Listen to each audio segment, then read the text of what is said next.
Berdasarkan video pidato lengkap Presiden Prabowo Subianto pada rapat paripurna DPR terkait kerangka ekonomi makro dan pokok-pokok kebijakan fiskal, KEM PPKF, sebagai pendahuluan penyusunan RAPBN 2027, berikut adalah analisis substansi pidato yang dibagi menjadi beberapa poin catatan penting. 1. Target indikator ekonomi makro fiskal 2027. Presiden memaparkan angka-angka kunci yang menjadi fondasi dan target ekonomi nasional untuk tahun 2027. Pertumbuhan ekonomi ditargetkan tumbuh pada kisaran 5,8% hingga 6,5%, sebagai batu loncatan menuju target pertumbuhan 8% di tahun 2029.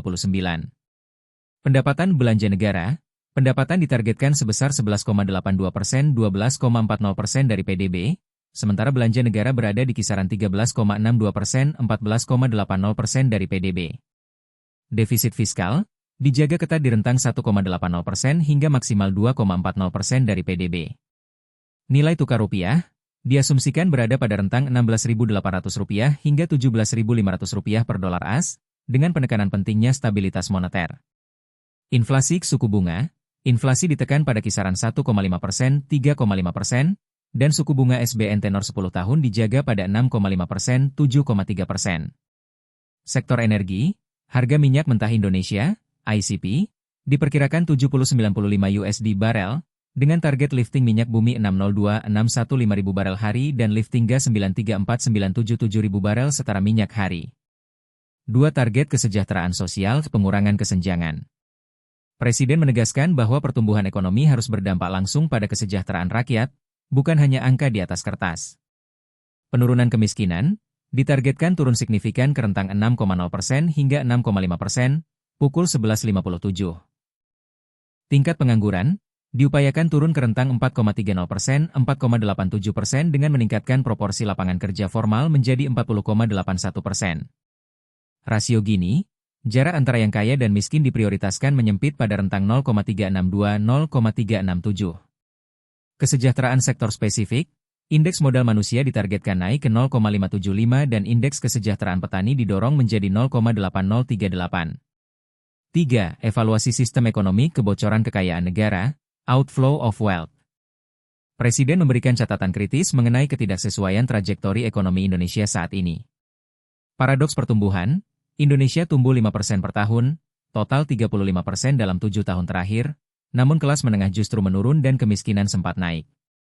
Presiden menilai ada kesalahan sistemik. Rasio pendapatan yang rendah, penerimaan negara Indonesia, 11I, 12I dari PDB, adalah salah satu yang terendah di antara negara anggota G20, kalah dari Meksiko, India, Filipina, bahkan Kamboja. Modus kehilangan devisa. Presiden menyoroti adanya fraud berupa under-invoicing, manipulasi laporan ekspor, transfer pricing, penyelundupan komoditas, kelapa sawit, batu bara, nikel, hingga kebocoran di wilayah laut oleh kapal asing yang mencapai miliaran dolar. Total potensi penyelamatan kebocoran ditaksir mencapai 150 miliar dolar Amerika per tahun. 4. Kebijakan tegas eksploitasi tata kelola komoditas. Menjawab kebocoran tersebut, pemerintah mengeluarkan langkah intervensi berskala besar. BUMN sebagai single exporter, penjualan ekspor komoditas strategis utama, minyak kelapa sawit CPO, batu bara, dan paduan besi ferroalloys, wajib melalui BUMN yang ditunjuk sebagai pengekspor tunggal guna mencegah under-invoicing dan pelarian devisa. Kedaulatan harga, Indonesia menolak harganya ditentukan oleh pasar negara lain. Jika negara luar tidak mau membeli dengan harga yang layak dari Indonesia, pemerintah memilih menyimpannya di dalam bumi untuk generasi masa depan. Penguatan aturan DHE, memperketat peraturan penempatan devisa hasil ekspor, DHE, dari pengelolaan sumber daya alam di dalam negeri. 5. Program sektoral nyata, penguatan jaring pengaman sosial. Pemberdayaan desa nelayan, target membangun dan mengintervensi 5.000 desa nelayan dalam 3 tahun, 1.386 diresmikan tahun ini, lengkap dengan pabrik es batu, cold storage, dan SPBU khusus nelayan. Ketahanan pangan pupuk, sukses swasembada pangan lebih cepat dari target dengan cadangan beras pemerintah menembus 5,3 juta ton, per Mei 2026. Harga pupuk subsidi juga berhasil diturunkan 20%. Makan bergizi gratis, MBG saat ini menjangkau 62,4 juta penerima setiap hari, termasuk balita, ibu menyusui, ibu hamil, dan lansia. Program ini diklaim turut membuka 1,2 juta lapangan kerja baru lewat ekosistem dapurnya.